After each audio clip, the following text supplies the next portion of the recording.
We turn now to the latest on the war in the Middle East, where urgency grows to get aid into Gaza.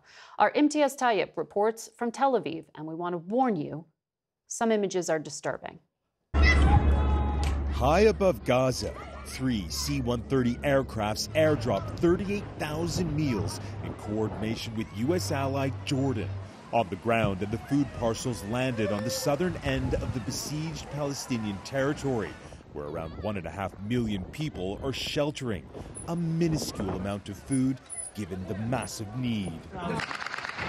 President Biden made the rare American humanitarian intervention after at least 115 Palestinians were killed and hundreds more wounded when Israeli forces opened fire as thousands had gathered for one of the first food aid deliveries in Gaza City in months.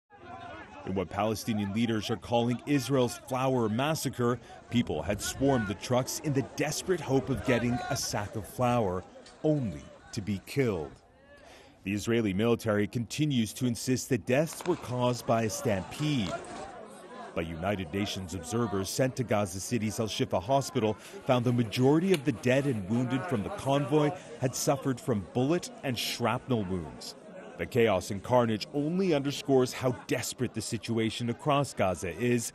Since the start of the war, the Israeli military has blocked most food, water, and medicine into the besieged Palestinian territory, triggering a near famine in the north of Gaza, affecting hundreds of thousands, according to the UN, including 10-year-old Yazan Al-Kafarna. His mother says he has special needs, and getting just the basics, like bananas and eggs, to keep him alive has been impossible. I want the world to understand what we are going through, she says. I want them to help my son.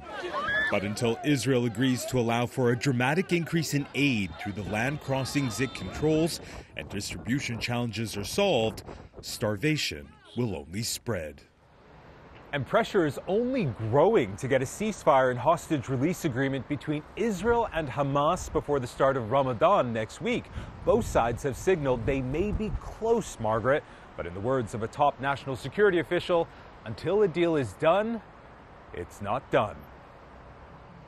Imtiaz Tyab reporting from Tel Aviv.